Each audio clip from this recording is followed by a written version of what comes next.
Okay,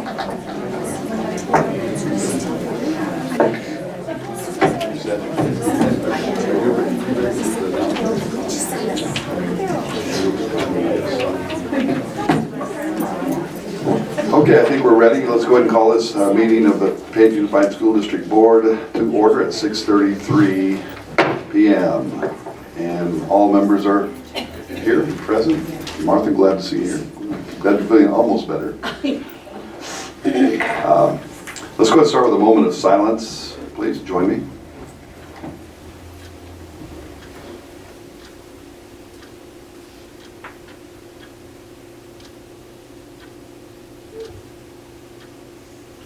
Thank you, and let's rise for the Pledge of Allegiance.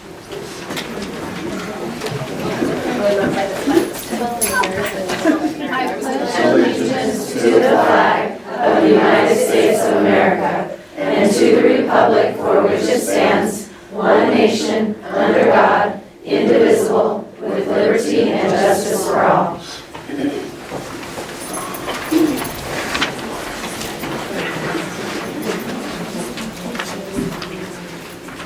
All right, we've got approval of the agenda. Need a motion and a second. I make a motion we approve the agenda with a small change. Which item was it?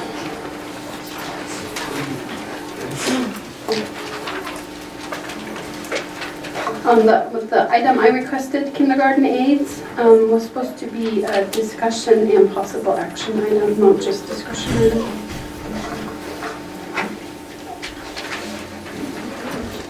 So from a discussion to an action. Well, just possible action. Okay. Okay, we've got a motion. We've got a motion on the floor. I'll make a motion. I made We the have a motion. motion on the I'll floor. second. We've got a motion and a second. All in favor say aye. Aye. All opposed? Okay. This section, announcements and comments, and we will entertain comments. There will be 3 minutes in length. And would you read our statement, please, Irene? Public complaints concerning facilities, services, personnel, and instruction are not heard by the board until the district's due process procedures are followed. Forms for filing complaints are available at the superintendent's office. To address the board, please fill out a blue card and give it to the superintendent. The board reserves the right to limit public comment due to time restraint. Okay, thank you. And Irene, if you'll please time folks. And Irene will give you like a 30-second till the time of the end, so she'll before you get buzzed. Jerry Williams. Do you have to come up here, or? Yes, sir. On the microphone, please. And you'll just have to switch it on the bottom there. Okay, thank you, board chair, and then the board members. My name is Jerry Williams, and I'm with the Coconino County. I'm the director for the Coconino County for the Arizona School Board Association. And I sent Bob an email, I think it was today, that we changed our location for the county meeting. Instead of going to Grand Canyon, we're going to be going to Flagstaff. So because of the change, I just want to let you guys know. And also, another thing that came out from ASBA was that the federal funding, like Impact 8, and I think Title 7, some of them are going to start having impacts with the budget cutbacks or with the federal shutdown. So that's just coming around the corner too, so I just got that note from my ASBA. So, and then that's all I have, and then thank you for letting me have my 3 minutes, Bob. Thank you. That's it. 10 seconds. Thanks, Jerry. Okay, next is Penny Case.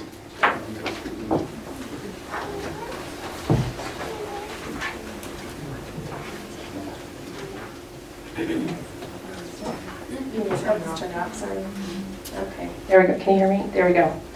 All right, members of the board, my name is Penny Case, and I'm the president of the Page Education Association. I'm also an employee of the district. I've been an employee of the district and currently am for the last 9 years. I'm here to address the board on a matter of public concern and provide information on the role of PEA. The Page Education Association is affiliated with the Arizona Education Association, aka the AEA, those acronyms. Both the AEA and the PEA's interests lie in making the profession of public education, both the students and employees who work in the schools, a better place to work and learn. Simply, we advocate for the profession of public education, the employees and students. We do this in many ways at the state level to ensure adequate funding, and recently won a lawsuit to ensure the district will continue to see a base level increase to the base support level for school funding. As a local PEA brings up employee issues that include salary and benefits, as well as other working conditions and issues that affect school employees. Some of these issues you've heard at recent board meetings. The matter of public concern is teacher morale, which we're bringing, which can be affected in a variety of issues and by a variety of things. As you can see, staff and community members are wearing red and black to show unity in creating a positive and successful environment for staff and students. It is my hope that the PEA and the district continue, as we have been doing, to find meaningful solutions to the issues and problems affecting the PUSD employees and students, and to maintain a good working relationship as we have had, that we have now, and that we will continue to have in the future. So thank you for allowing me to address the board. Thank you. Your mic's on.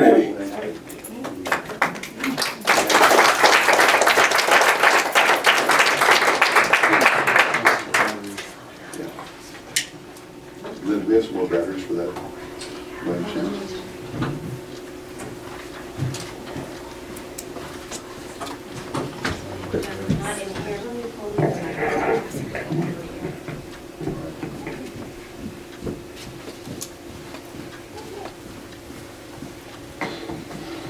And Pam Cornaby.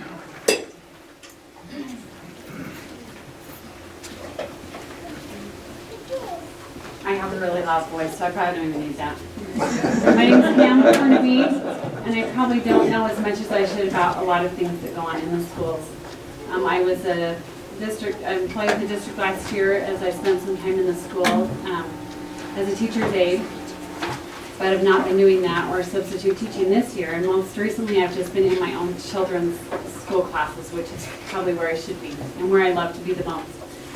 As a concerned parent, I am very concerned about the morale of our teachers, and when I see one teacher leave and walk out and then another, it makes me very concerned about class sizes getting larger and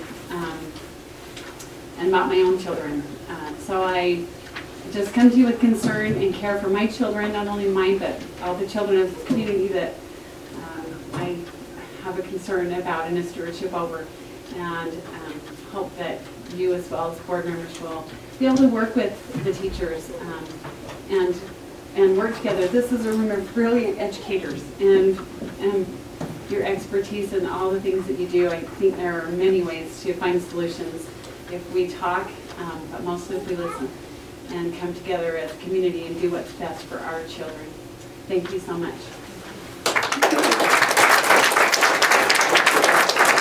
Thanks, Pam. Jennifer Ducey? Deuce? Boy, that was a challenge on that. I said it a couple weeks ago and I still didn't remember, sorry. I don't think it's working. It's not working. Okay, I'll just talk loud. My name's Jennifer Deuce, and I have a concerned parent before the board. I'm concerned about our teacher morale as well. I work in our schools. I have 5 children.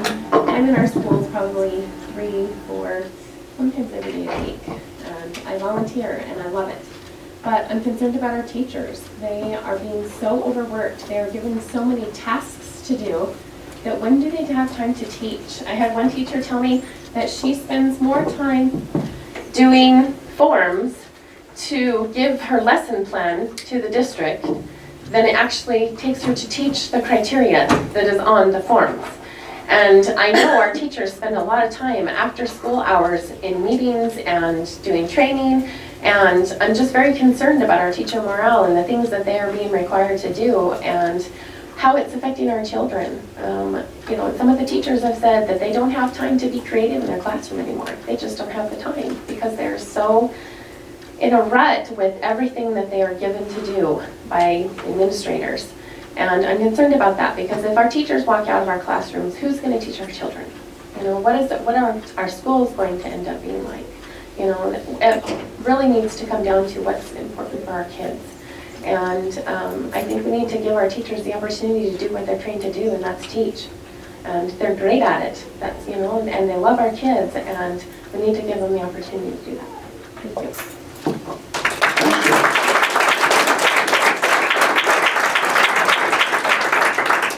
Nicole Larson.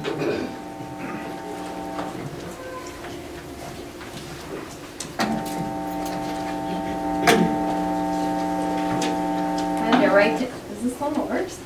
It's not working. It's not working. This one's working? I had to write down notes or I might be up here a long time and just talk. I got a microphone. I'm just here. Finally, power. I just come as a mom and I have 5 kids in the school district and I love my teachers. I love my principals at the schools and I love my district. And I felt when I went to parent-teacher conference last March, I went to 3 different schools, and at each school, I talked to so many teachers who were so burned out and depressed. And I came home just telling my husband, I'm like, I don't know how many people we're going to have stay. You know, there are so many people leaving. And I'm used to turnover in Page. You kind of get used to that. But having 40% new teachers at Desert View, my daughter Hannah is a senior. Only 2 of her 7 teachers return this year. Those are teachers who teach honors classes, AP classes, those kind of classes. That was a huge shock to me. And in talking to some of the teachers, a couple different ones at the middle school that have taught 10 plus years, great teachers that are going to retire early, that are buying back retirement. I don't even know how that works because I'm not a school employee, but buying years to retire somehow. And I just really felt like I wish that everybody could come together because we all have the same goal, is to help our children succeed. And I've seen our administrators, how hard they work. I see Ms. Rodriguez there Saturday, Sunday, till 9 p.m. I mean, she does everything within her power to do that. And I know that we're all want the same things. I think sometimes when teachers feel like they're not heard or appreciated, respected, and valued, just like anybody else. It's just like any other business. You really need to reach out and bring everybody together to the table and try to find, because we live in Page. It's hard to get people to come here. We all know that. And to have this high teacher turnover is going to affect our test scores. I mean, I know how much time the principals spend recruiting teachers. And if we could just ease up on that a little bit, the time could be better well spent, I think, to be helpful. And I have to shout out, I don't know how much time I have, 20 seconds to Mr. Ober, my 4th grade. I know I spoke last time. My youngest daughter, I've never had him as a teacher before. She has him this year, and she's so excited about learning. She loves to go there, and he's like the goofiest, you know, most fun guy. I mean, you guys know him. He just can connect with those kids, and I have just seen a total change in Esther, and I'm so grateful for that, and I'm grateful for all the hours, the extra hours he puts in, and I know that every teacher does. Thank you.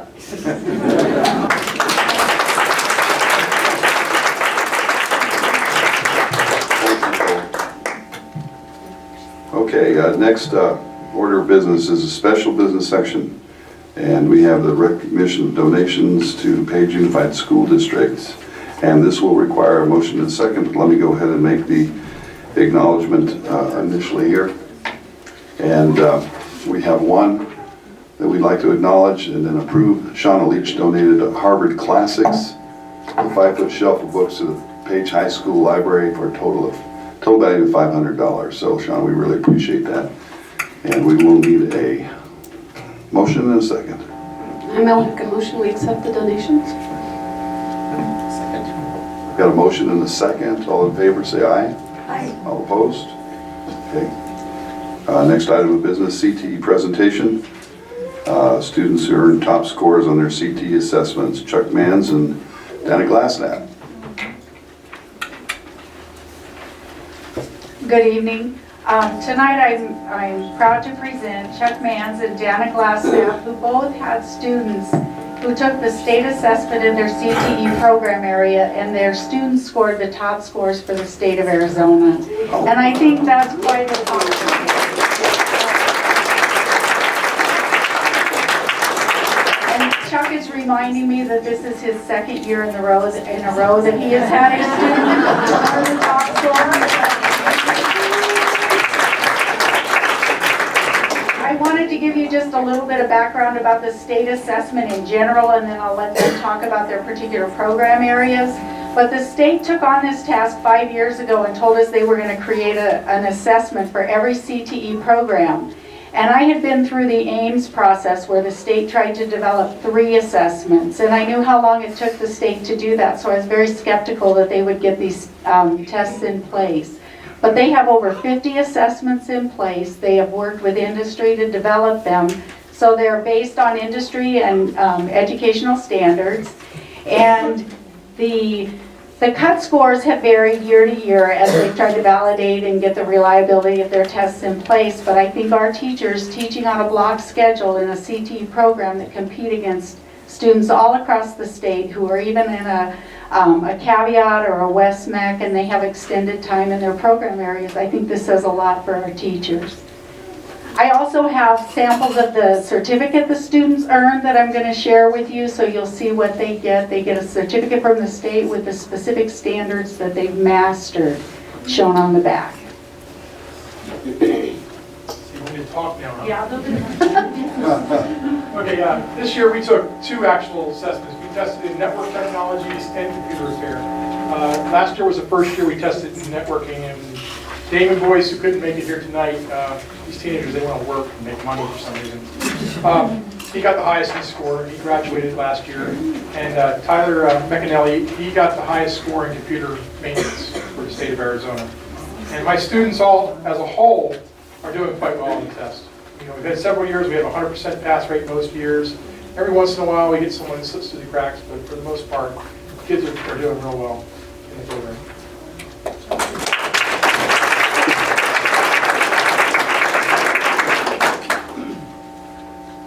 Julia Redmond. Julia Redmond. Julia Redmond, who was our school valedictorian last year, scored the highest in ed professions. She couldn't be here tonight because she too thinks she has to work now that she's out of high school. This test is really difficult, and I had the opportunity this last summer at summer conference to actually take the test. I did pass it, but it was really good for me to take it so I could see what my students were looking at when they take the test. Every fall they take a practice test, and then I get a report, a really colorful report like this that tells me what areas were kind of slipping in, and I then take this data and then I try to improve my instruction in helping them achieve pass this test. And for the most part, I have almost all my professions and my culinary kids pass the test. And Tyler McAnally, just as a sidebar, he almost got the highest score for culinary as well. So we're doing good.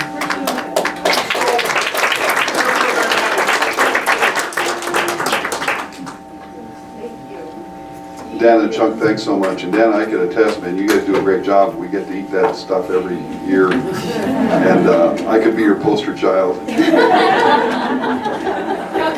And Chuck, 3P. Great job, guys. All right, next up, Coconino Community College presentation, county override and its impact on local services to the community. Jim Hunter.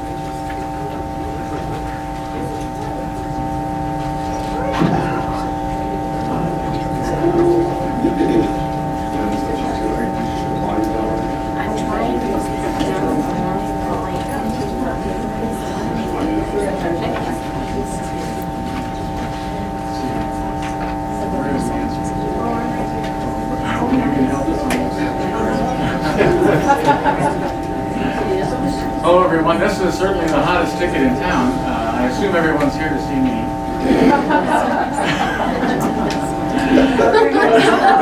You would do that. You should have me more often. That's right. I'm Jim Hunter. I'm the Page Campus Director for the college, Coconino Community College. And with me tonight is Lloyd Hammond, the past Dean of the campus and current member, our representative, our local representative on the District Governing Board. I'll be here making a presentation, I hope a factual presentation, and that's really all I'm allowed to do. We can't really express any opinions. Lloyd, however, can go crazy.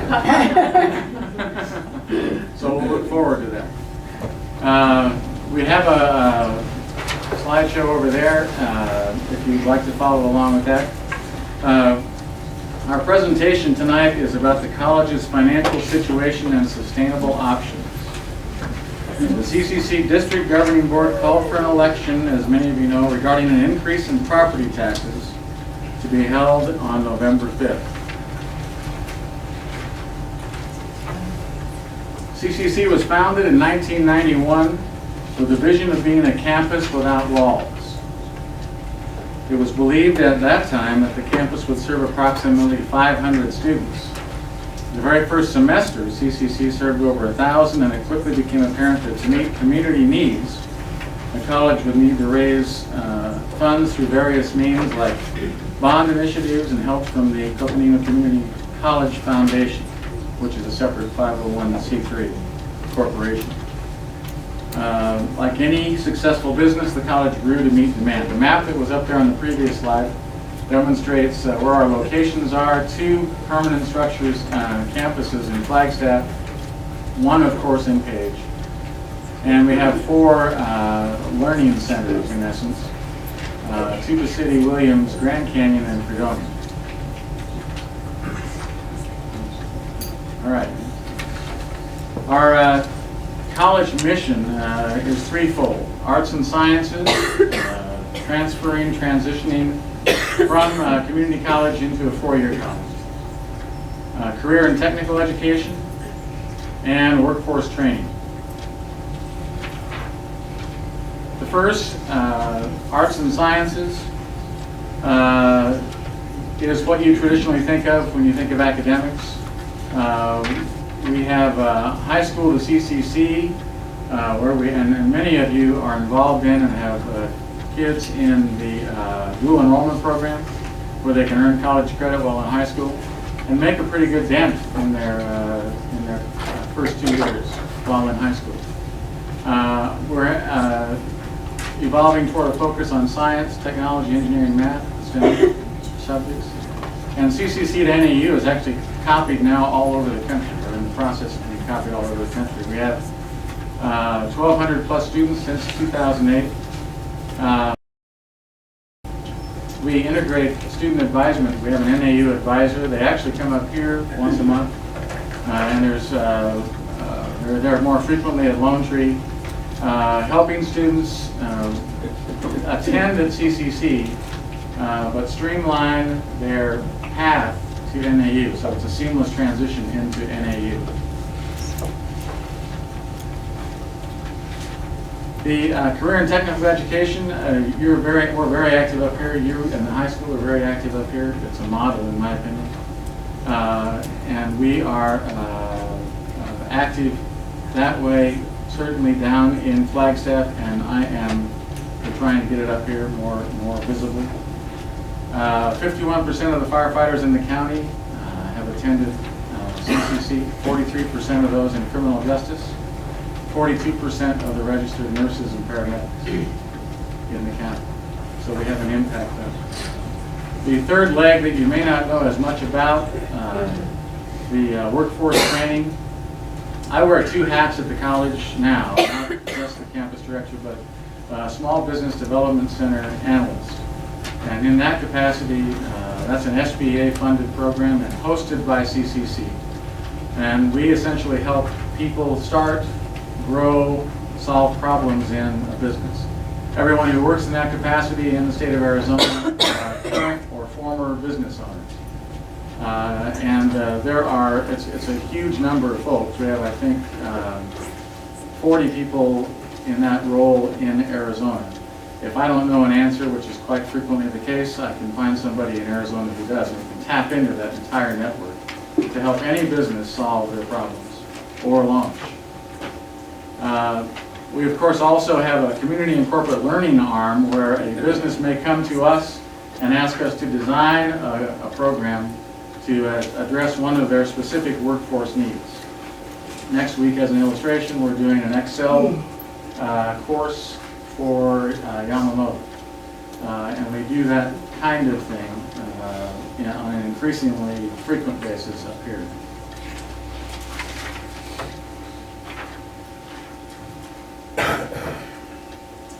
These are our sources of funding, 3 sources. That pie has taken on a radically different shape of late. The state aid, as I think we get to later, I tend to jump to that.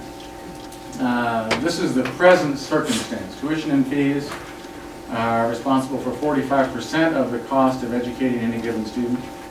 Property taxes 42%, state aid 12%. As the next slide will show you, there has been state aid cuts to the tune of $15 million cumulatively from 2007 to 2014. So the piece that is now shown as 12% on the previous slide, it's actually 11% now, was 50%. Isn't that correct? Not too long ago? Yeah. So it's come down radically. So that's $15 million just in the last 8 years that now has to be replaced.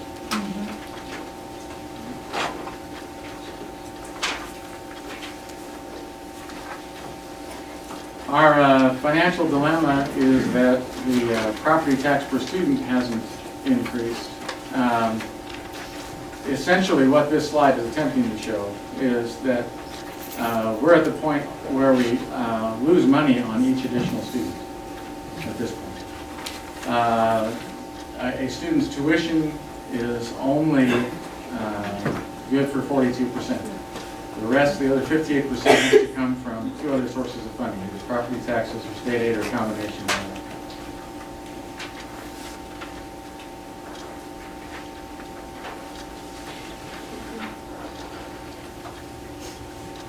This is something that was more or less baked into the cake when the college started. We have the lowest property tax rate in Arizona. And most of us just got our tax bills. I did. It came out to the combination of the original tax rate and the bonding for the building came to about 42 or 3 cents. For $1,000 of value. The average in the state of Arizona is $1.50. That's the average. So we are less than a third of the average. And Mojave's the second lowest. We're just over a third of their rate.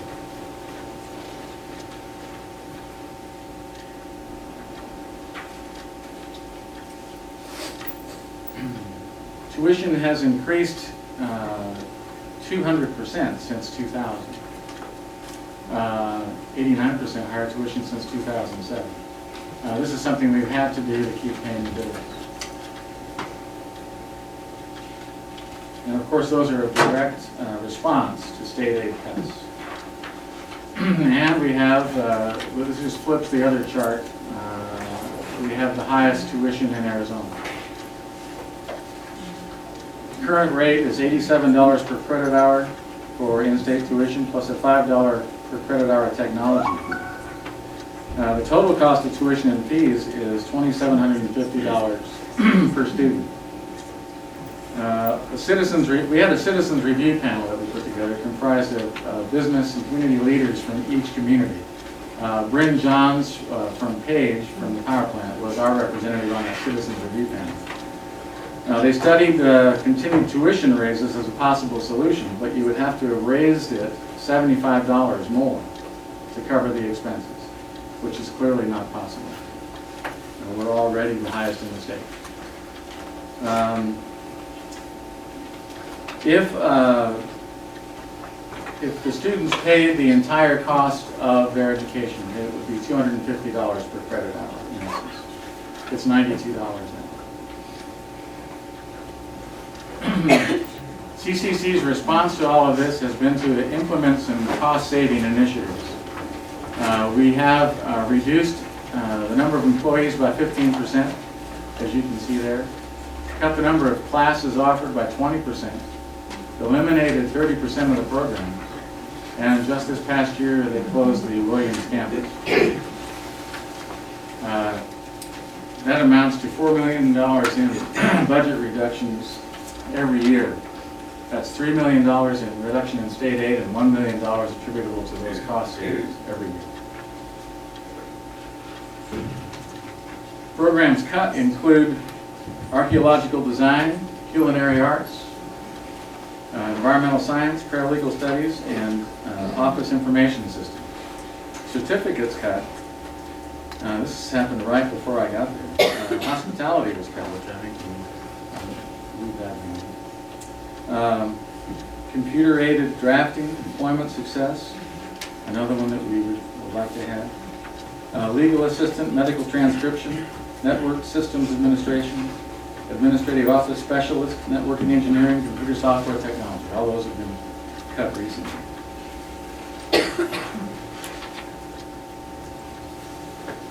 CCC's sustainable financial plan was implemented in 2008 and has reached the critical level, meaning that many of the programs are in danger of being cut. CCC is near its tipping point and struggling to meet the core missions of the services that we put in. As a result, CCC is losing money every time a new student is added. I already said that. We have to have a trilogy of government investment, state aid, community investment, property taxes, and individual investment tuition to cover the total cost of education at CCC. Again, our three missions: arts and sciences,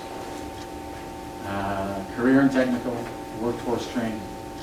After we're done, I'd be happy to entertain questions on any of those. The override election, the next slide, comes up again on November 5th.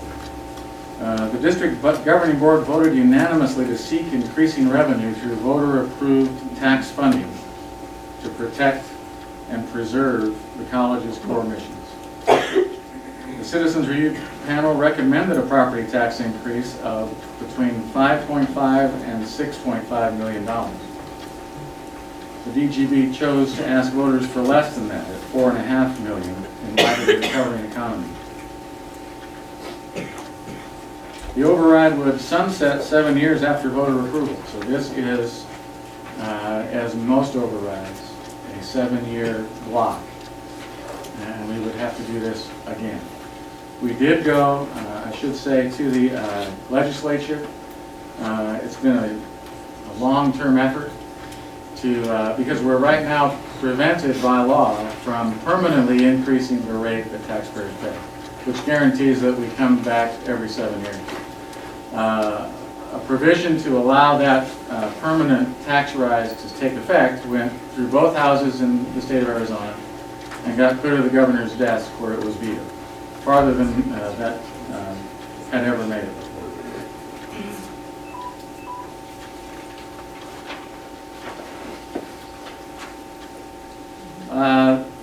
Someplace I saw some information I wanted to cover. Maybe it was the last slide. There we go. This essentially is what we're talking about. For a $100,000 home, the override would elevate your property taxes by $2.40 a month, or $29 a year. The average home price in Coconino County is $170,000, $420 a month, and $50 a year.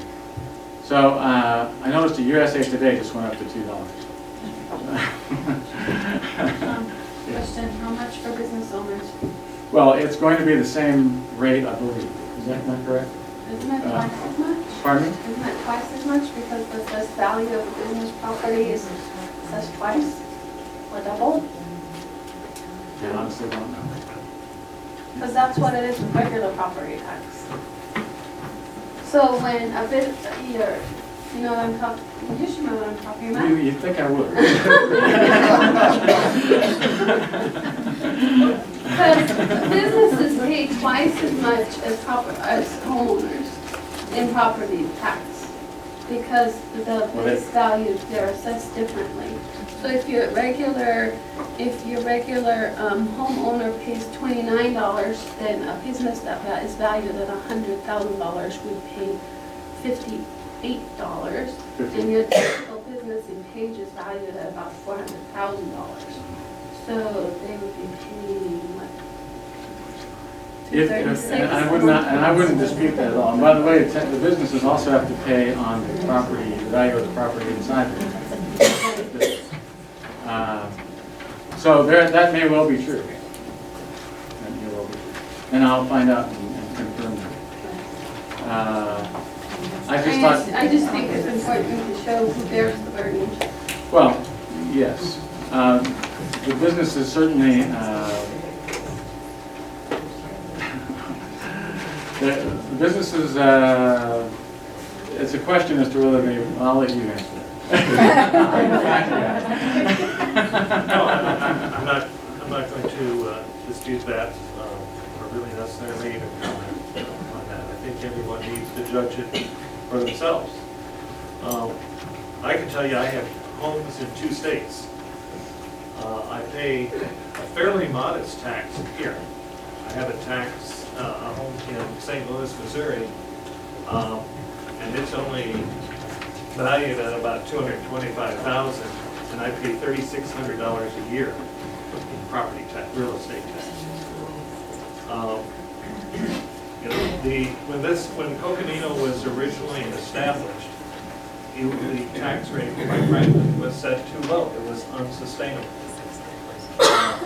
And with the state aid continuing to decrease to the point that it may go away altogether, we can't operate.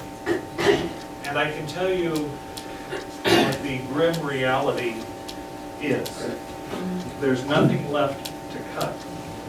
We can't go back to the budget and say, oh, maybe if we cut this one program, or if we do a 10% cut in staff, or if we raise tuition. That won't put a dent in it.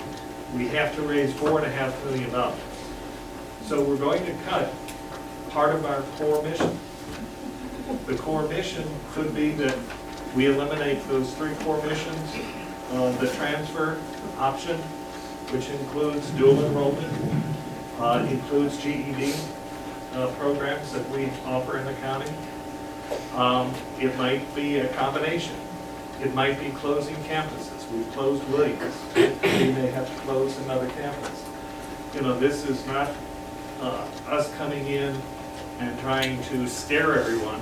This is the reality. This is what will happen if this does not pass.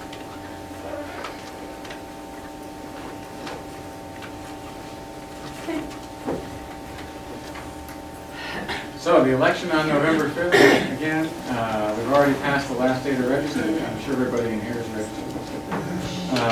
Early ballots October 25th. And we would love to entertain any questions at this point. Lloyd will entertain the questions. Any questions from the board? Good luck. Okay, thank you very much. Thank you. Appreciate it.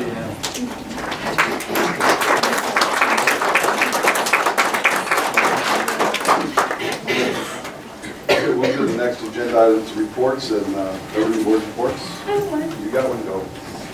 I went to the football game on Friday. It was very exciting. Very exciting. Lots of fun. And it looked like the kids had teachers helping them cheer, and I don't know, they looked like a good bunch of kids having a great time, and it was sure a bonus that we won. Great game.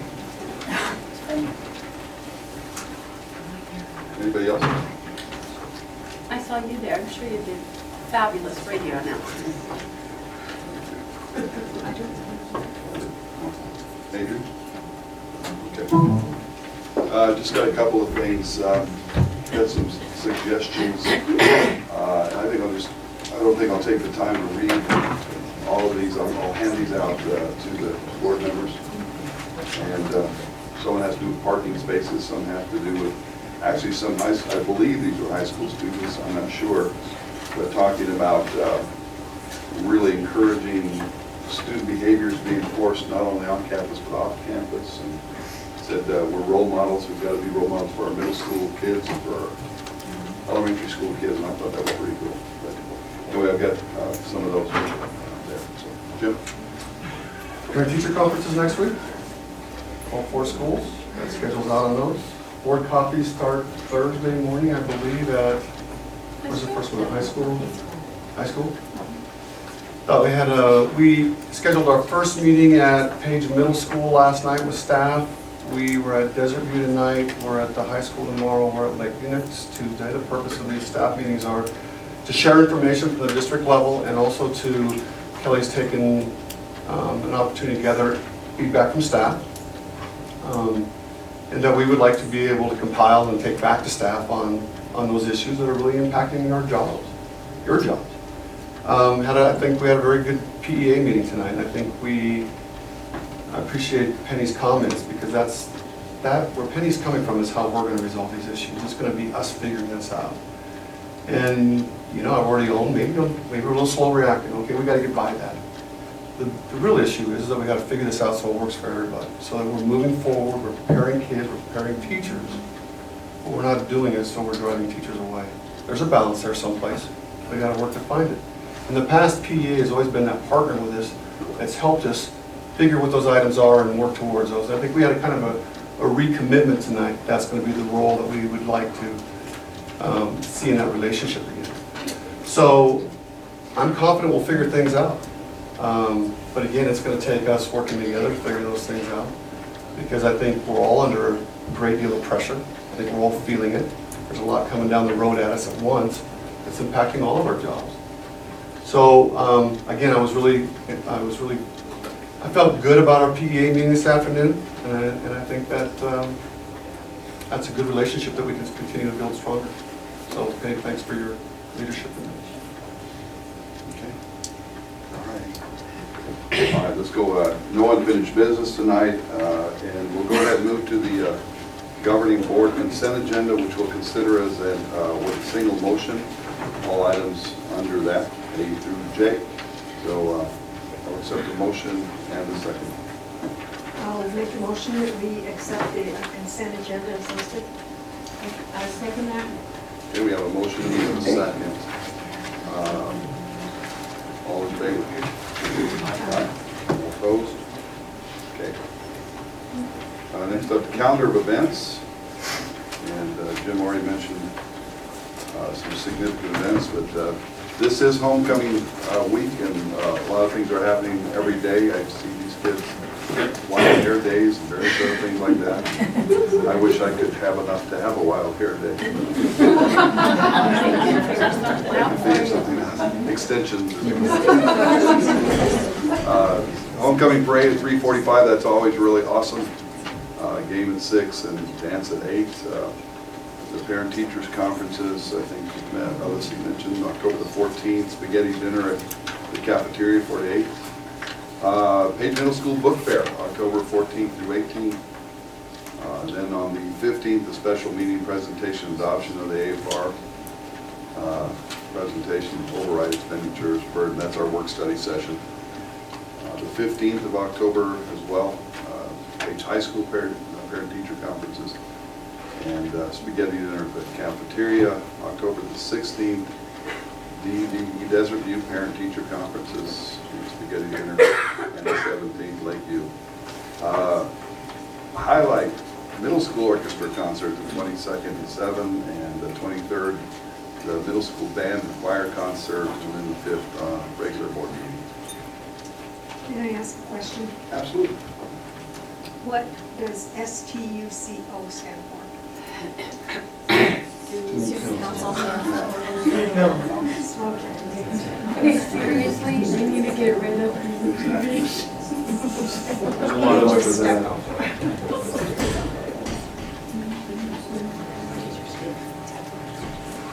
Next on the agenda, request for approval of 60-day review of Making a Difference curriculum, State Middle School. And need a motion in a second. Can I ask a couple of questions? Yes. Yeah, we just have to Make a motion. Yeah, motion in a second. make a motion, we approve making a difference curriculum.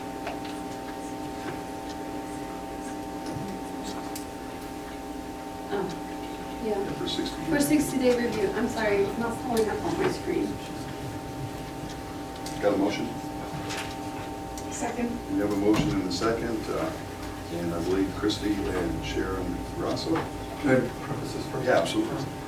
You know, we, many years ago, even when I was in middle school, we approved an absence-based sex education curriculum. The difference back then is we had a full-time staff that could support that curriculum, and it became one of our budget casualties.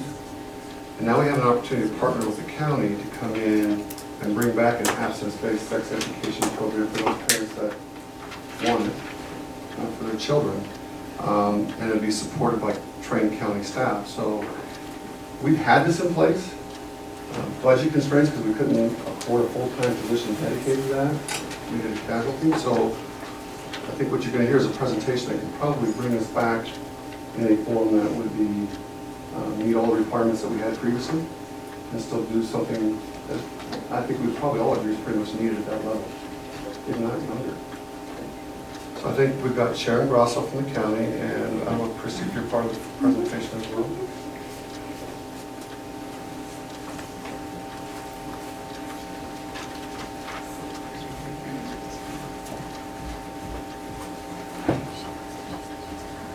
Sorry. So I'll go ahead and turn the time. Sharon Grasso works for Cook Mills Public Health Services. She's going to talk about the curriculum. And we talked about this in our site council meeting. Nicole Larson is a parent here who was a member of our site council. We had 3 parents, 2 teachers, a classified staff member, myself, that heard the presentation, went through the curriculum, and unanimously gave our approval to turn this over to the board to look at and review. So I'll turn it over to Sharon, and she can talk about the curriculum. And again, my name is Sharon Grasso, and our real name, which everyone messes up, we do too, is Coconino County Public Health Services District. Thank you very much for allowing us this opportunity to present. And does everyone have a copy of how to do that?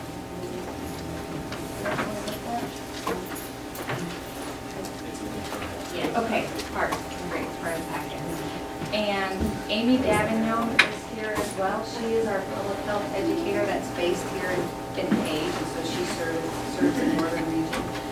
And she's going to co-present with me. And Marlinda Littleman from the Navajo Nation Program for Self-Reliance is here in support of what we are trying to do throughout the county as well. So it's very exciting that it's moving along. So thank you, Marlinda, for being roped into driving the thing. Okay, so if you go to the next one, please. This again is just who we are. We're trained professionals, and also Lola Riggs, some of you may know her. She's the senior manager here for the Public Health Services District here on Vista Avenue, and she couldn't be here tonight. So really, it's important we're talking about sexual health education, but it goes beyond that. Think about the top 2 reasons that teens drop out of school, and it's because they either get pregnant or they become a parent. Go ahead, Marlena. So again,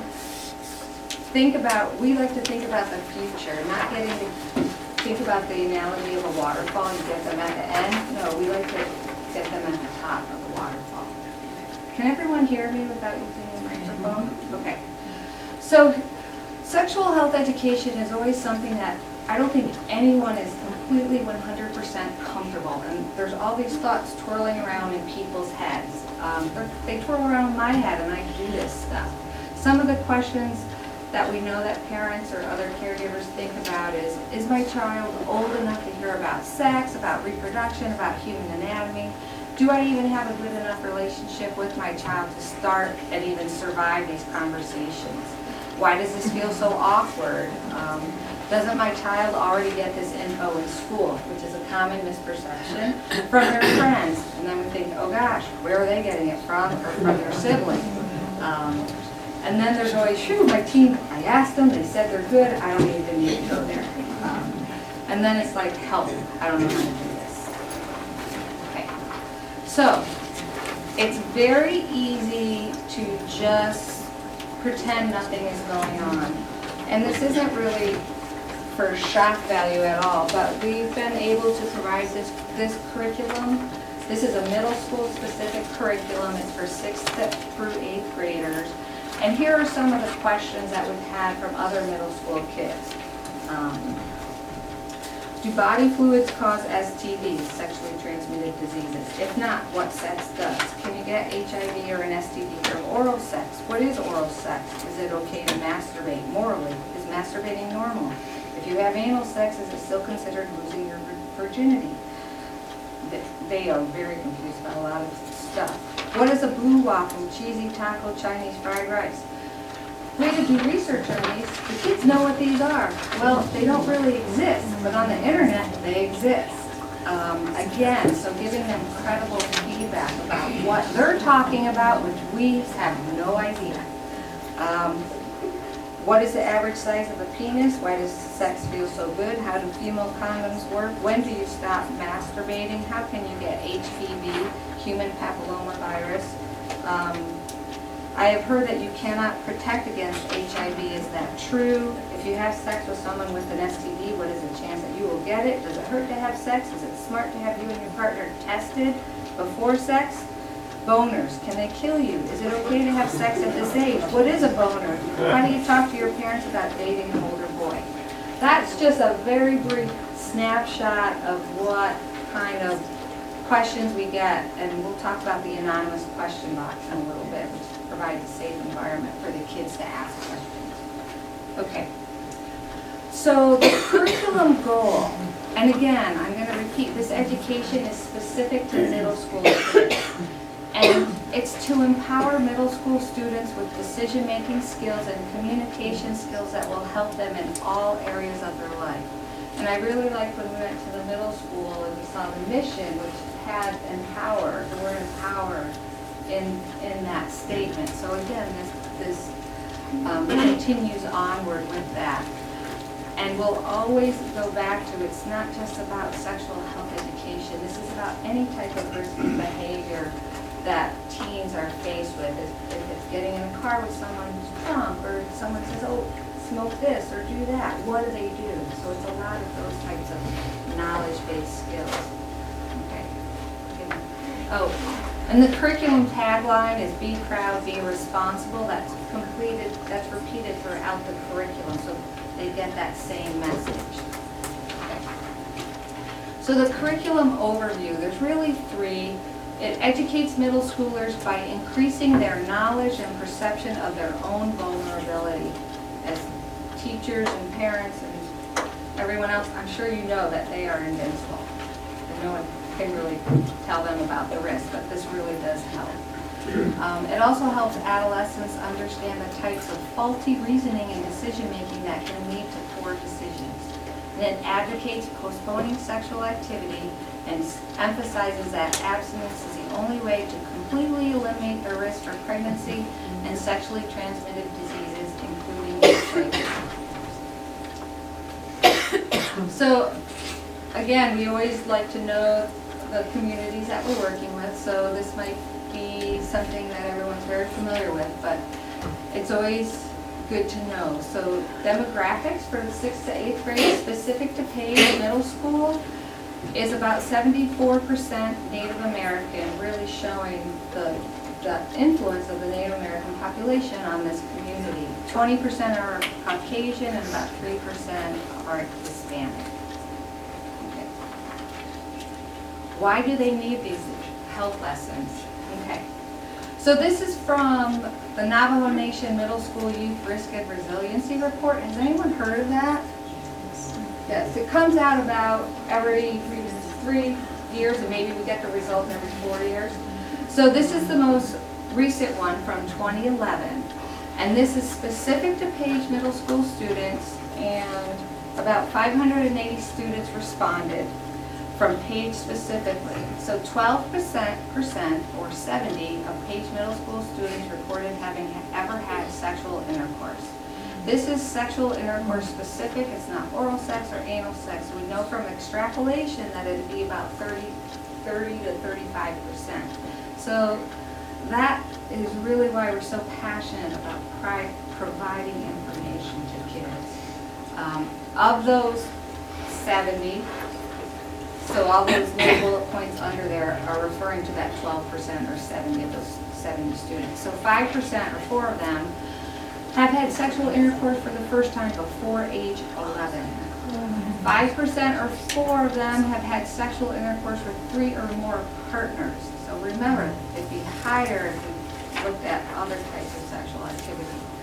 And 34% did not use a condom during their last sexual intercourse. And again, it's not just about pregnancy prevention. Really, the higher numbers are about STDs. There's about 200,000 new cases a year. Is it 20,000? No, in the nation. Sorry, I'm blanking on a zero. But half of them are in teens. So that's what's really alarming. Some STDs they're all treatable, some are curable, some are not. So for Page Middle School, only 30% reported that they have ever been taught about AIDS or HIV infection in school. Okay. So this is just a quick pie chart about birth rate for 15 and 19-year-olds in Arizona. This is Arizona, and I know this is higher age than middle schoolers, but we know that hope that middle schoolers will, progress to 15 and 19-year-olds. But for the statewide, that the highest birth rate is for Native Americans, followed by Hispanic. And even though we know that the Hispanic population is very small in this community, we know the Native American population is very large. Okay. So how does the curriculum work? It engages in healthy, age-appropriate, and again, age-appropriate, specific to middle schoolers, dialogue about sexual health without demeaning other values. It promotes positive attitudes and beliefs regarding abstinence. Abstinence negotiation skills is lots of role playing. What do you do if you're in a situation like this? And actually teaches repetitive types activities, so when they're in any type of risky situation, they know what to do. It's not like deer in the headlights. Okay? It provides skills to be successful in their ability to abstain from risky behaviors, and it instills a stronger sense of pride and responsibility in making a difference in their own lives. And again, that making a difference, that's the name of the curriculum. Okay. Next, thanks. What are the classes like? How does this run? Again, this is evidence-based curriculum. We're provided a list of curriculum that we can choose from, and making a difference came out very high in the list. So there's 8 classes, they're 50 minutes in length. To maintain program fidelity, we have to follow certain requirements, and one is 1 class per week. So it really does go for 8 weeks. It's taught by trained health educators, and for you all here in Page, it would be Amy right here. Boys and girls are taught separately. This is a requirement from the Arizona Department of Education Administrative Code about sexual health education. Even though the curriculum was not developed to be taught separately, it does work that way, and again, we always follow that administrative code. It's interactive and lots of activities, role plays, and games. And we have an anonymous question box. So this is just the box that the students, they're told about it, and it's like you can put any kind of question you want in this box. It's anonymous, no names, please. And then so the health educator goes back to their office, looks at the questions, and does whatever research they need to do to be able to answer the question appropriately. And then they go back at the next lesson, and the first thing they do is talk about the questions. And the kids really like this because they're being listened to. Someone's taking them seriously. And those were the questions that were read off to you earlier in this presentation. The curriculum always encourages teens to talk to their parents or caregivers, so that's repeated throughout pretty much each lesson multiple times. Because again, parents and caregivers or a trusted adult, that message is reiterated. An evidence-based curriculum and opt-in. So again, according to ABE, consent is required in order for a student to participate in the curriculum. So if for whatever reason the parent elects not to sign the consent form, no problem, that child just cannot attend the classes. Okay? And then Amy's going to bring you through a little bit more of the okay. Okay, so as Sharon said earlier, my name is Amy Davignon, and I'm the one who would be providing this education to the students. So some classroom rules. This is a sensitive subject, and in order for the students to feel comfortable in the class, there are some classroom rules that we have. Confidentiality is maintained unless there's harm to self or others, and then just as a teacher would, we would have to report that. The students must show respect for others, and I also must respect the students and their beliefs. We're supportive of one another. We use I statements, only talk about I, not about others. So the students are, if they want to share something about themselves, they're welcome to. However, we don't want them sharing something about somebody else. They have a right to pass. Don't interrupt when someone else is speaking. And then we also open it up so that if the students have any other rules that they think would make it more comfortable in the classroom, they're welcome to add those. Okay. So I'm going to go over some of the details about what is covered in each of the sessions. So there's 8 classes or 8 modules. The first one is kind of the introduction, getting to know you. We talk about making their dreams come true. So do a welcome, go over the class rules, have them add any that they think need to be added. We start doing some brainstorming about what it means to be proud and responsible, what it means to make a difference in their lives, describe the benefits of being proud and responsible, and having behavior that's proud and responsible. The students come up with reasons that teenagers might have sex, and then we talk about what some consequences of having sex could be, and ways that they could reduce these consequences. We end by having the students identify at least one goal that they would like to achieve in their life, and then they come up with some consequences or some barriers that might be in the way to achieving these goals and how they could overcome them. Module number 2 is about puberty and adolescent sexuality. There's a DVD. It's a cartoon DVD that talks about puberty. And then we talk about some messages about sex that teenagers might be getting. This might be from their peers, their parents, the media, church. You know, they're getting information from all around them. We talk about what the information they're receiving and do a little discussion with that. We talk about what abstinence means, what behaviors are associated with abstinence, and then what the benefits of being abstinent is. Module 3 is the first of 3 classes on the consequences of sex. This one covers consequences of sex, pregnancy, it's specific to pregnancy. There is a DVD called Toothpaste that follows 2 teenagers and the consequences that they must deal with because of their behaviors that they've had. We talk about peer pressure. We do an activity. We talk about what peer pressure means. And then we do a little activity to practice refusal and negotiation skills. This is using a scenario where the students answer some questions and kind of act it out a little bit so they can practice those skills. Okay?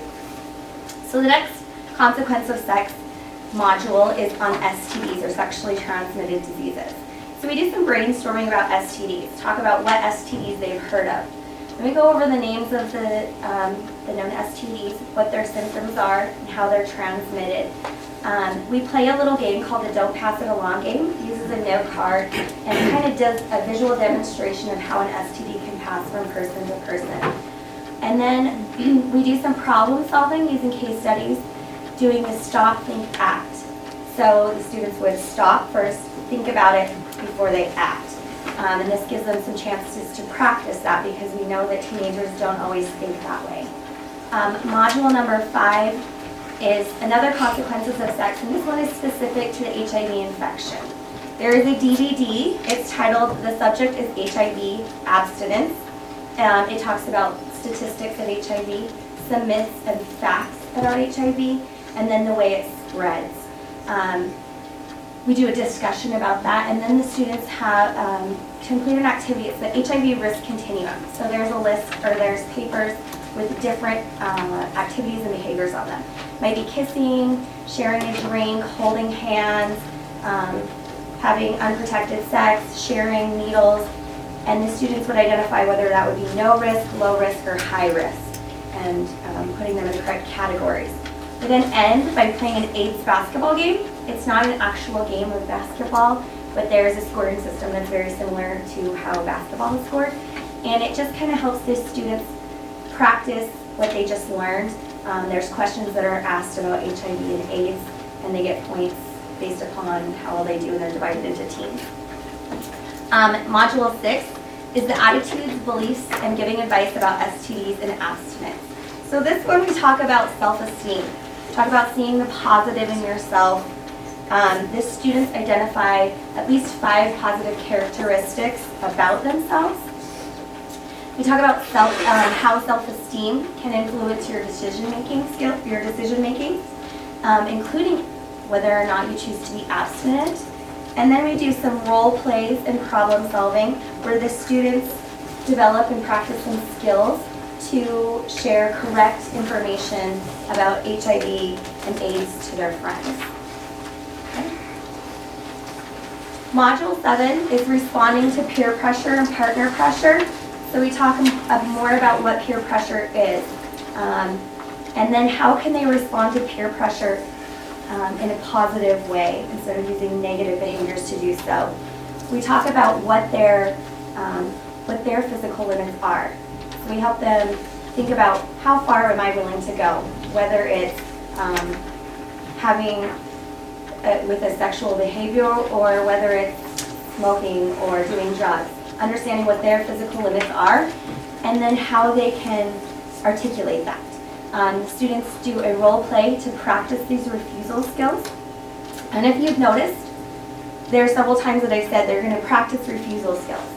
And it's going to say it again in a second. So they practice this multiple times, because just like a sport, the more you practice it, the better you get at it. And when you're in a situation where there's high stress, you're more likely to perform well. So the more you practice the refusal skills, when you get into that high stress situation, you're more likely to go through or to refuse. Does that make sense? Okay. All right. And then the last one is the wrap-up day. We do a little lesson. We practice some abstinence negotiation skills. We talk about how to say no effectively by verbally and with body language. We do this in role play so they can practice it some more. And then we do some role plays about how to talk to your partner about abstinence, how to stand up for being abstinent. Then we do a little wrap up. Okay? And then the outcomes that making a difference is going for. More positive attitudes and beliefs about abstinence, increased negotiation skills, stronger intentions to abstain from sex, increased knowledge about prevention of HIV, STDs, and pregnancy, lower incidence of STD and HIV risk behaviors, and a stronger sense of pride and responsibility to make a difference. Okay? And then if anybody has any questions.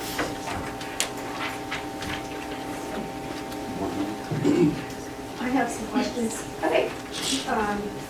I'm familiar with the program, but I'm curious, Is there something that you have built in that addresses the evaluation and the effectiveness of the program? And how we would keep track that, how we would do it for our district or for the middle school when you do the program? Yes, we have a pre-post test that ADHS, Arizona Department of Health Services, is currently developing a middle school specific pre-post test, which will use a Scantron and get really good data. They don't have it yet, they're currently working on it. What we do have is an internal, we do have a pre-post test, and so they take the pre-test and then they take the post-test, and then we compile the knowledge gain. That's what we assess, is knowledge gain. And I can say from other middle schools, it's anywhere from 33 to 50% knowledge gain. Does that answer your question? Pardon? Okay. The other one is the effectiveness of the program, not just the effectiveness of, for students, but the effectiveness of the program for our population. So is there any way that we can track or that we can collect data or start at baseline? We do have the initial stuff that you have that was taken from the Navajo Nation survey. And the next time that they do that survey, then we can have some follow-up data. But is there any sort of a thing that you've thought about, maybe Christy, that would just address how it affects the population that we have here in our district? I kind of went by Marlinda's recommendation in that letter that she wrote. It's going to be used at kind of to boarding schools, is that correct? And there's another school too. Yeah, and so looking at Marlinda's support for this, and I know that she's, being an advocate for our Navajo population, I'm going by that recommendation. So, and it does say it's an evidence-based curriculum. I'm sure that Sharon will probably be able to get some information for you about the fact that it is evidence-based. Okay. And That's not what I'm trying to say. Are you asking if we can track? Yes, that's exactly what I'm saying. To have that follow-up, to track someone and see if that's identifiable information. We can only get rates. Okay, I'm not asking about individuals. I'm saying you have here the data that says that approximately this many percent of the population that completed the survey that had some sort of sexual contact. So you're looking at later date. Okay, what I'm saying is that this is the data that we have that we're beginning with. Let's just say we're going to use that for the baseline. Okay, correct. Is the next tracking going to be when we get the next report from Navajo Nation? Is that the only thing we're going to use? At this point in time, yes. But, well, and here's the thing is right now at this point, we're only going to be offering it because there's just one Amy and she has a lot of other roles and responsibility. We just have her for one PE class. So that's what we're aiming for. So we can't spread this throughout the school at this time.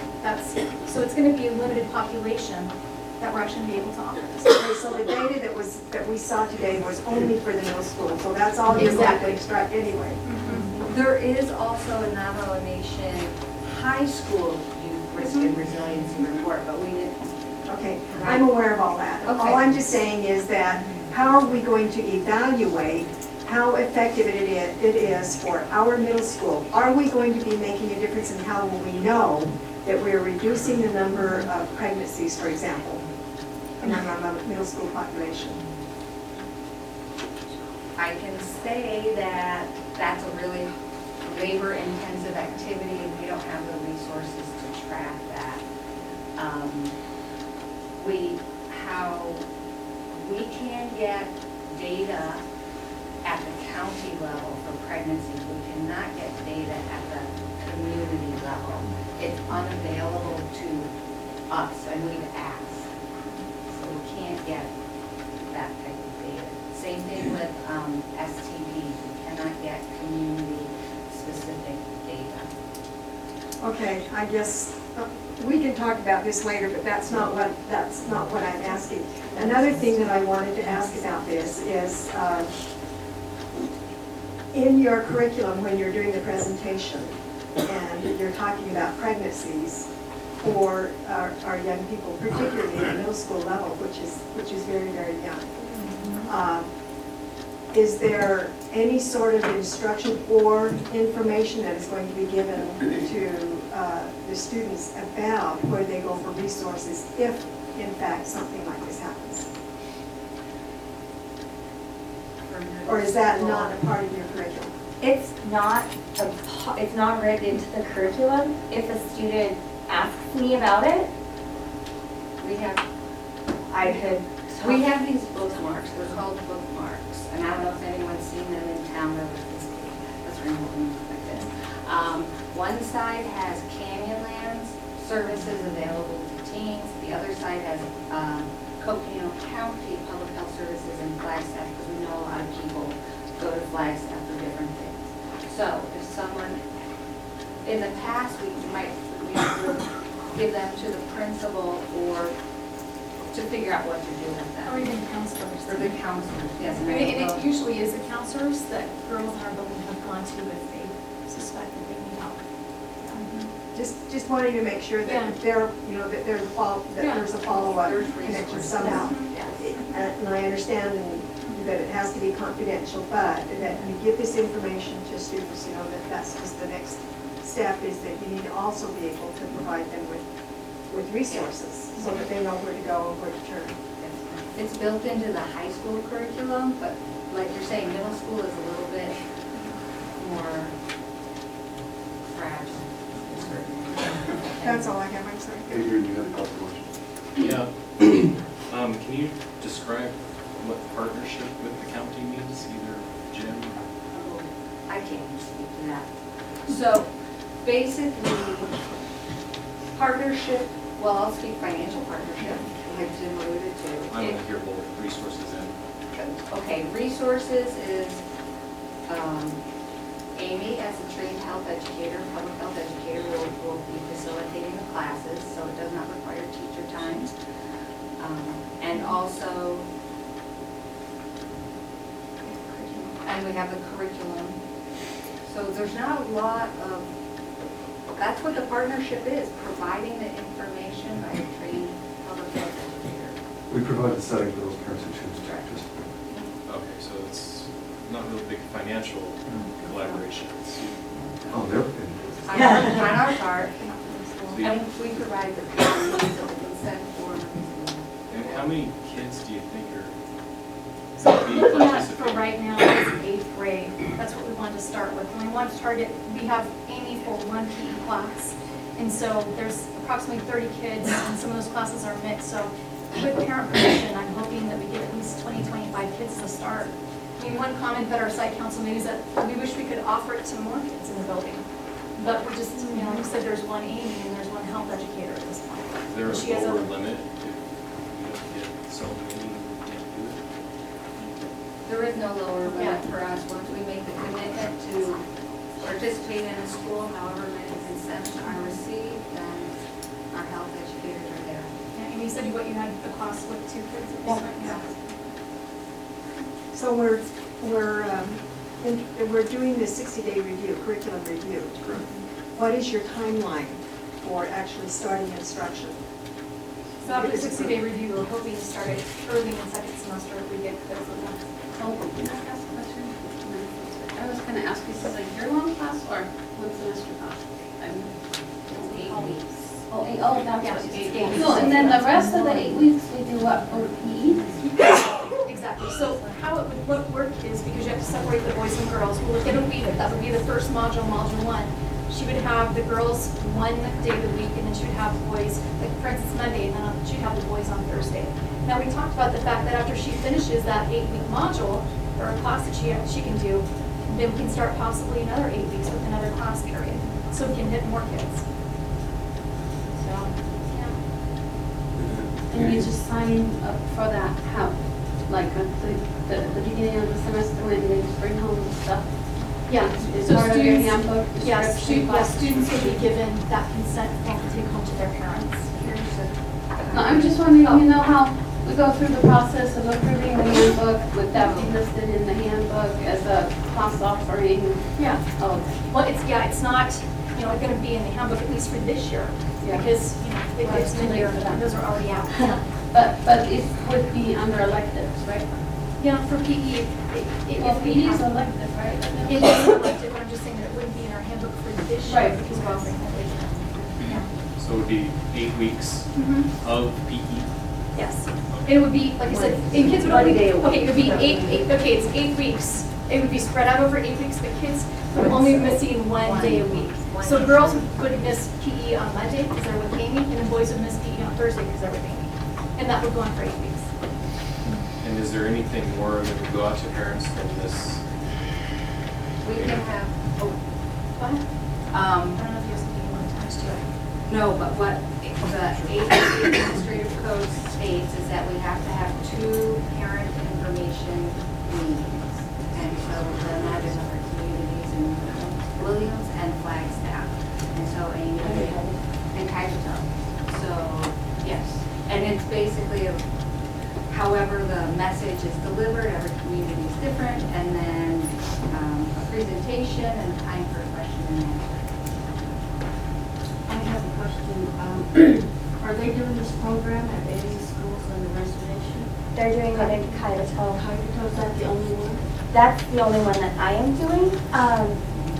They have had classes in Tuba City. In Flagstaff, the students that come on Bordertown Dormitory are currently getting the high school equivalent of this. And then Marlene, did you want to Also, say the Apache County and Navajo counties, they're also implementing curriculums, but not the same as Coconino. And that's like Ganado, Chinle, and Window Rock. Is this their first year, or have they been doing it like last year that it began? The Apache and Navajo County, I believe this, I don't know what year they're in, but they've been doing this for a while. For Navajo Nation, we're in the process of getting the grant right now. Any other questions for him? No. I really am going to restrict it tonight, okay? Because we really aren't going to take questions from the guys. This is really for the board's purpose. And it's, we've got to follow the laws of open meeting. Bob, I would like to put this on a future agenda. Okay. All right, so we have a motion and a second to review the 60 days of curriculum. And all in favor say aye. Aye. Opposed? Okay. All right, next item. Thank you very much.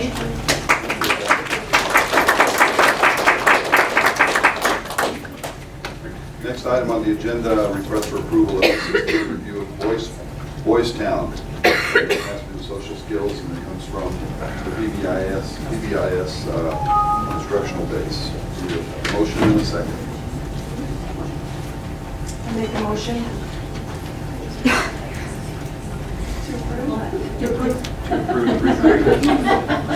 I'm second what he just said. I'm looking for a second. That too. I'm looking for a second. Oh, I'm sorry, I apologize. I didn't hear you. Okay, we got a motion and a second, and we've got, let's see, thank you very much. And it is actually to approve 2 different curriculums, so that they're very similar curriculums, and I'll explain that as I go through, but just so you recognize that it is to approve the tools for teaching social skills in schools and learning skills training. As part of our training with Hawaii Education, who are our PBIS trainers out of Phoenix, our year 2, our last year's focus was on tier 2 interventions. And in that training, we reviewed a much needed intervention for our schools is the social skills training. Social skills is commonly used with students who exhibit inappropriate classroom behaviors, as well as lack interpersonal skills and appropriate peer relations. As we all know, if you lack these skills, it would make you both ineffective, our students both ineffective in the classroom, and it increases their risk for becoming victims of bullying and many other things on up to dropout rates if you don't have those classroom and interpersonal skills. Quality evidence-based social skills training programs, how the quality programs work is that they go through and they pick out commonly used school and interpersonal behaviors and directly teach those behaviors to students. And if you look, I believe that they have this is a list. You can just glance through what the various behaviors that are addressed in each of the programs. One is for skills training and the other one is for the voice count. And so those skills are directly taught. They're divided into 3 to 5 sub-skills, and then they're directly taught to the students to increase their appropriate behavior. Quality programs focus on direct teaching, they focus on modeling, role-playing, and generalization. Our schools, each of our 4 schools, were given the option of these 2 programs that are both evidence-based. Both programs are similar in approach. They both contain the necessary requirements for quality programming, which I discussed a second ago. And so that's what we just ask that you approve these for review and adoption. Are there any questions?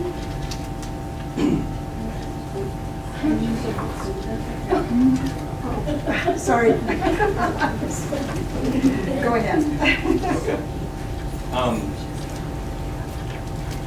This sounds concerning. Is it a program where you would be forcing kids to participate if they demonstrate these behaviors? Each of the schools have come up with entry and exit criteria. It would be a small population if our, like 5 to 10% of the population that need this kind of services. And we know that if we're looking at a larger number needing the services, then we may need to look at our entry and exit criteria and make sure that we're developing the right criteria. But it's students that have shown through their discipline referrals, through just their behaviors, their interaction with other students, that they need that direct instruction and additional skills. So all of the schools have entry-level criteria, like so many office discipline referrals. They have a variety. Different schools have different things listed as their criteria, and students can come in and out of the program as you wouldn't go in and out, but it's not like the other program where it's 8 weeks and you have to start and end. It's a program that you can come in after it started. It's something that a counselor, a school psychologist, possibly a dean would do once to twice a week. And students can enter as the school that they need that social system. And so that they have to stay in the program until they meet the exit criteria. Correct. And it would be something that's agreed on with teacher and parent. What gets pushed aside while they're in that each school has to choose the timing that they opt to deliver these groups. So I can't speak for each school. I don't know what each one has chosen. They will choose. One of the things we identified in our PBI district is that we don't have any tier 2 interventions to support kids with. That's one thing that we really lack in. And so a lot of these kids aren't successful in the classroom because they have these social deficits that really need work so they can go in and be successful in the classroom. So the whole premise is based on that we should be able, in our normal rule expectations, meet the needs of 80% of our kids. And we got that 15% that need that second dose. And we don't have any tools right now to help support those kids. CBA Encompass is coming in and helping with some of those, I believe, at the schools. And now we're looking at tier 3, which is that extra, that 5% of kids that even tier 2. And what we're trying to get better at is tracking this with data. You don't just put a kid in there and just say, you're living in this intervention. We're going to use data to say, kid's showing improvement, he's earned his way out. I guess just to emphasize a little piece of what Mr. Walker said, if the student isn't being successful in the classroom, and so our hope is that we can pull them out and give them the skills to be successful so that they can benefit from the class, so that other students are not hindered by their behavior in the classroom as well.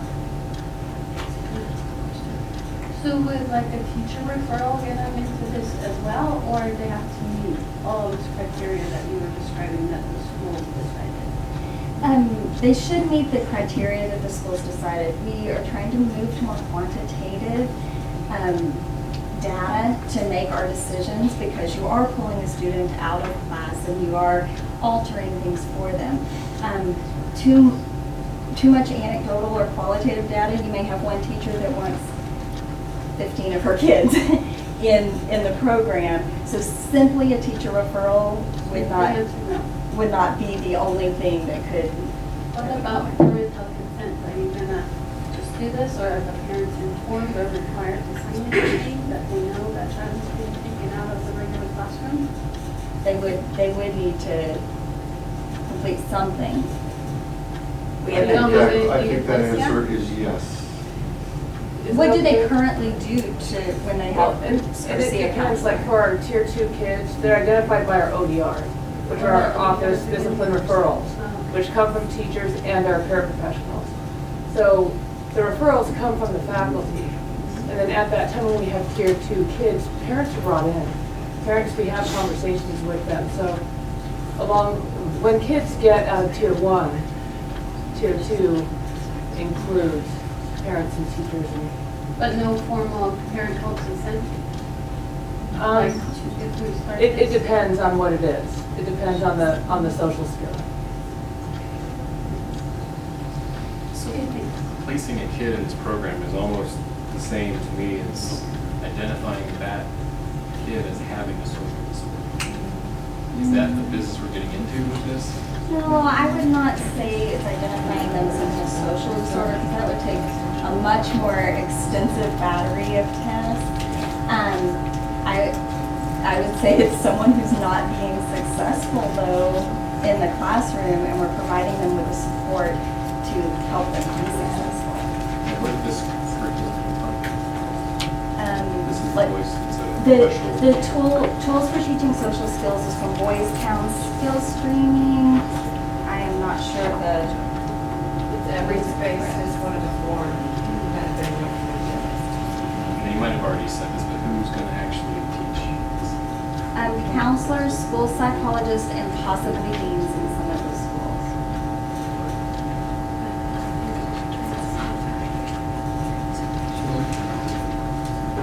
Any other questions? All right, we've got a motion, we've got a second on the floor. All in favor, say aye. Aye. All opposed? Motion passes. Item number C, request for leave of absence. We need a motion. I make a motion that we, who's leave of absence? Okay. Oh, there it is, okay. I make a motion that we request leave of absence for Carol Campbell. Approve. Sorry, make a motion that we approve. I second that. We've got a motion and a second. Jim? Carol is the registrar at Page Middle School. She's been on FML lately for a while, taking care of me on Walter. She's asked for the rest of the year off to continue doing that. Both Christy and I support that recommendation, so we would ask you to approve it. Any questions? Okay, we've got a motion and a second. All in favor, say aye. Aye. All opposed? Next, we have a request to be released from a certified contract, and if you look at your subject paper as a recommendation, so not to get confused, so we can make a motion to deny the request, then there'll be discussion. We will have an opportunity to vote for that denial or against it. Okay? So we will begin. Motion?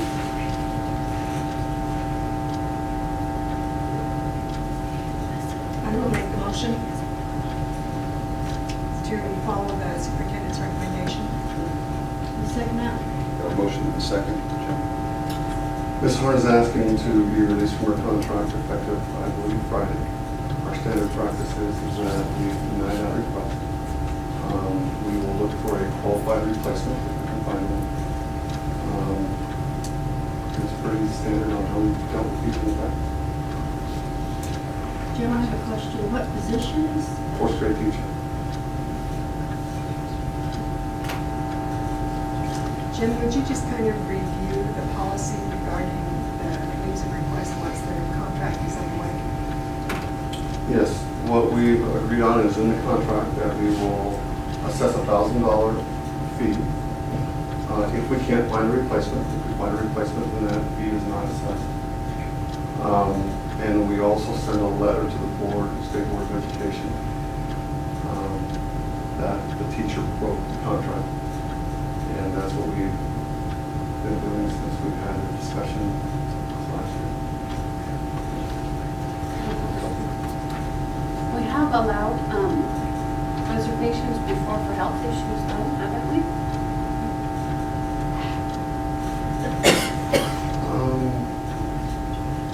Seem to recall quite a few in the past that when somebody stated a health issue that they would be allowed to. Under certain I circumstances. would say with an extreme measure, yeah. There's no extreme issue. Not online. Any further questions? Okay, so we have a motion on the floor to deny the request to be released from the certified contract. All in favor say aye. Aye. All opposed? One opposed? Motion passes. Okay, next agenda item, request for the superintendent to research various employee satisfaction surveys. Need a I motion? can't hear anything, I'm sorry, like, this guy's driving me insane, I can't. I know. And I keep turning it down, but my biggest fear too is that some of you aren't talking into your microphones, and Oh, I don't know how well I this didn't know it is. was on. Yeah, it's on. Oh, You sorry. just turn it down, Sorry. The buzzing No, down. no, thank you. I'm afraid we're not getting a lot of this recorded, but I am videotaping it, so I'm hoping. Oh, good. Oh, my gosh. I'm hoping I'm picking up No. Is that better? Yes. Okay, the next item for consideration, request for the superintendent to research various employee satisfaction surveys. And I guess we're item number C, item E, I'm sorry. Okay, I make a motion that we instruct the superintendent to research various employee satisfaction surveys. Second. I think we got a motion and a second. Discussion. Per our board study session discussion, we've already started looking, and I will continue searching. Adrian gave me one in an email, employee satisfaction survey that wasn't accountable, it was, I ordered that from that, but I don't think it was specific to education, so. The essay. No, not the essay, the one that you did, and you sent me an email a couple, probably 4 or 5 weeks ago. So we've ordered that to take a look at. I went online, I sent you one today, I believe, that they sent me information on. And I think it'd be more beneficial for us if we find one that was specific to education. I think it would be more. So the Department of Education, Arizona Department of Education, is willing to let us use the SAI multiple times and help us use it in a way that will address whatever specific issues it is that we are interested in doing. So that comes for free with their guidance and help. And I think that's an option that we still need to be considering as well. Remember, I think I sent all of you the SAI survey that we use every year. In our, It would be the same question set, but with guidance to help us address particular issues. And as far as the motion, I would recommend that we adjust it slightly so that we also have not just a list of surveys, but how we would use them and how often. a plan to go with it, sir. Yeah, that could be part of it. I don't think that that should be part and parcel. Yeah, as far as the report that we get back from the review. Any other questions? So what do you anticipate will be the time frame for when we'll be able to review these in a governing board work session? We don't have a study session in November or December, right? So I said we'd have to bring it back in a board meeting, and I don't think it'll be too hard to sample for us to look at. I would think we could do that board meeting in November. What do we do?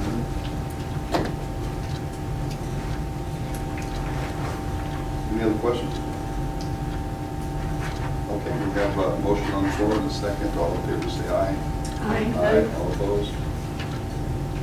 Next has to do a second reading, actually, of adoption of policy service advisories. Jim, what would have a motion in a second, I guess, as possible adoption. I make a motion that we approve policy service advisors 468 through 472.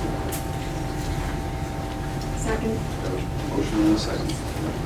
Those are all those policies that presented at the last board meeting that I went through, I don't want to go through them again, but most of them were minor changes to existing policies. I think there was one that was a brand new policy, but they've been on display and we haven't had any feedback from them.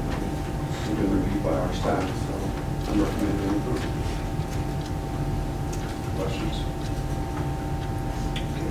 All in favor, say aye. Aye. All opposed? Okay, passes. Next item is the potential action item, kindergarten aids. Motion in a second, please. Go ahead. I was going to say, I make the motion that we have discussed kindergarten names Second. We've got a motion to discuss. and possibly action. We'll take action. Sorry. I thought you just said that. So I'll make sure, because we Yeah, yeah. need to change the agenda. Yeah, yes, thank you. No, that's all right. And we've got a second as well. Yep. Okay. Discussion. At the beginning of the year, we were kindergarten teachers short, and we weren't able to hire a kindergarten teacher, so one thing we approved was to hire 3 paraprofessionals to support the larger class sizes that we would like kindergarten teachers. So if you're okay, I'd like to have Teresa just provide you an update of where we're at with that process. Great. Thank you. Hi, good afternoon, good evening, I guess. We had hired a kindergarten teacher throughout the summer. About a week before school, the teacher didn't come to Page. So I posted the position and we allocated the kids to other classrooms. Because for me, kindergarten is an important time in a parent's and a child's life. And I didn't feel like starting your first day of school with a long-term sub would be what I could really stand behind. We have a lot of great kindergarten teachers, and so I made the decision to have 9 kindergarten teachers and open the position.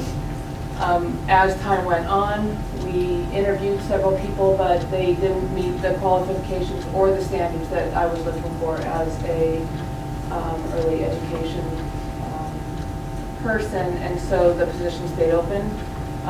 My kindergarten team leader came to me and asked whether they could negotiate taking away the kindergarten position and adding additional paraprofessionals. Currently, our kindergarten faculty, they have half-time paraprofessionals except for one who is an ELL teacher, an English language learner teacher. All the rest have half-time days. And so I took their proposal to Mr. Walker. We met, and then we met with the business manager, and we decided that we could make that happen. And so currently, I have one person who has accepted a position. I have one person that we've been searching references for the last 5 days. It's very difficult to get references sometimes because numbers don't work, so we've been calling the applicant back. At the first set, I interviewed about 5 paraprofessionals, and 2 of them were what we were looking for, and now I reopened it, and we're in the process of interviewing people again. I'm hoping the last, I'm hoping the 3 references that I'm getting now will suffice. And so that's where we are with that, and if you have any questions, please let me know. So you have 8 teachers who will have parapros? They all have parapros, right now they all have part-time parapros, but what we're doing is we're adding an additional 3 paraprofessionals, which means it's about a 7th, it's about a 3/4 of a parapro job, but these additional paraprofessionals, I'm not sure how the team has decided to split them up, but they're most likely going to be rotated. It averages out to about 75% of the time they'll have a paraprofessional, 25%. Okay, so how much time do they have now on a typical day? Well, they have half. What does that mean? It's not half their day. How many hours in the classroom? I can't say exactly how many, 2.5? An hour and a half to 2 hours. Hour and a half to 2 hours. And how many hours in the day with students? About 6.5. So a third of the time? And with these 3 aides, what do you expect, how many hours do you expect them to have then? Well, they'll be there for the full time, so it'll be adding an hour. What we decided how we had in our team or how we would use it is all of us would have a full time, and Patty Loudon, we would send one to her for her reading time and her math time, and she will just keep her half time, and we will share during her reading and math time. The other team, when they have an offset time, because they teach reading a different time than we do, so during Patty's reading time, the other team's going to send parapros over to her to support her in that time. Isn't that what we do? Well, if it's the way they're saying, then it's full time for all 8 people except for one, who's half time except for their reading times. So, and in that time though, there is a chunk of time that that kindergarten aides are doing lunch, cafeteria duty. They do support us with doing kindergarten duties for lunch and recess. When do you expect those people to start? One, I'm hoping as soon as it's all clear with her background check. We're hoping the next couple days. The other one, as soon as she comes up from Phoenix. And then number 3, I'm not sure because I still have some open applications. I'm really looking for the highest quality person who has the most early literacy skills and numbering skills, can work with my faculty members. What's the typical hourly rate that we pay? Well, it depends on what kind of parapro. So with our kinders, they get paid a little bit more, I believe. And the number off the top of my head, I want to say 11.95. But I could be completely wrong because I've just hired a nursing person and a couple other people, so that's not really my expertise, so I do apologize. But I can get that to you. I was just wondering, I guess the question is, are we paying them enough since you're having such a hard time finding them? Is it because? I don't think I'm having a hard time finding them, but I'm looking for, some of the applicants they don't necessarily have the vocabulary skills. They might, they can't speak. We deal with a lot of people who just have different levels of abilities, and I'm just trying to make sure that we have great exemplars for our kids who are basically nonverbal, and I need people who, so we are getting plenty of applicants, but it's whether they meet my criteria.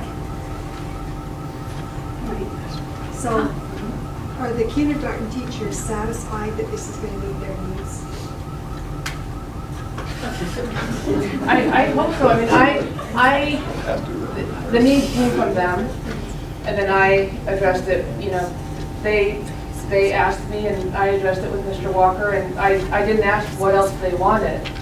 I kind of said, thank you for your feedback. I love hearing what you need, and Mr. Walker was very willing to negotiate, and so I hope so. Can you just remind me how many kids in the kindergarten class on average? Depending on the class, about 25 to 27, about right now. But in first year, that's when We have one class that's not that way, but I can't recall, we have some guidelines. I mean, I noticed the unusual situation because of, we couldn't find a kindergarten teacher, but what, I can't remember what we said our goal is. Was it 20? I think it's like 18 to 20. I think is what we typically like to have in this kindergarten process. But I remember seeing a whole sheet on that one time. It's been a while, but so I can't. Kindergarten is potentially the one that's a little harder to predict where you're going to be, as we've experienced. I mean, at least when you're predicting for 4th grade, you can look at 3rd grade numbers and see what's coming in kindergarten. And Teresa's and to Lakeview's credit, they've done a much better job of getting kids registered earlier in the spring. So at least we have an idea what's coming? Because before it was just whoever showed up. You know, I would just like to say that when I first started at Desert View, we would have about 25 kids registered before we started kindergarten. And I just want to say that I have worked with Northern Arizona University, with the preschool, with the Head Starts, and they've done a fabulous job in helping me and working together in order to outreach to the communities. And this year, when we opened our doors, not only did we have awesome parent packets for them to pick up, where it was very easy to have a checklist, you know, one side was for the parents, one was for the kinders, but it was also, we had 220 kids registered. I mean, it was amazing. And so, you know, You did a good so job. I don't want to go off topic, but. No, you did a good job, Okay. because I remember thinking, oh my gosh, I haven't registered yet, and here it is May. Are there any other questions? I know, I felt that pressure to register. Are there any other questions about the Any other kindergarten questions, board? paraprofessionals or? Yeah, I just wanted to hear an update since we discussed it in the last meeting, so. Thank you. Thank you. So it sounds like, I'm trying to, the motion was to discuss or adopt, and possibly the action being taken and everything, so, good discussion, so we're good. Okay, good, thank you very much. Future agenda items, I know Irene, you've already mentioned one that you want in the future. We have others there, board self-evaluation, October study session. We've got to get that to you By Friday, October 11th. on Friday, October the 11th. What was Irene's agenda item? The discussion about making a difference curriculum, a little bit more discussion on that. And board goals in November, superintendent evaluation at the October study session, and then December. Yeah, the study session then finalized in December. Nancy, got one? Yeah, I would like to put on the future agenda item to have anonymous exit service for our staff. Say that again. Anonymous exit surveys for our staff. Anonymous exit. Is that a discussion item or an action item? And then do we need to have the discussion around, you know, employee satisfaction surveys and Yeah, right. Absolutely. I would like to also add to the discussions in the next meeting, just a report from Jim and Kelly about the feedback and you know, their meetings with the teachers in the buildings and Focus groups. the activities going on about the teacher morale issue. I would like to have another discussion on what our meeting schedule is going to look like next year. Like how many workshops, how many regular meetings, blah, blah, blah. The next agenda. Yes, for next year. Can we do that on the next study session agenda? Action item, okay. So November regular meeting? And as soon as we get, I'm just really interested in performance data. Anytime we have any, review that, whether it be study session or on the board, so for discussion. We just have Galileo testing. Well, we got part of it. Yeah, we didn't quite No finish. discussion. We got it. Okay. All right, and again, if you have anything else strike you, then just go ahead and get Lynn or Jim. Okay. All right, that brings us to actually item number 12. I'll need a motion and a second. I think we should assign somebody new. I make a motion to adjourn. I second that. Meeting is adjourned at 8:27 p.m.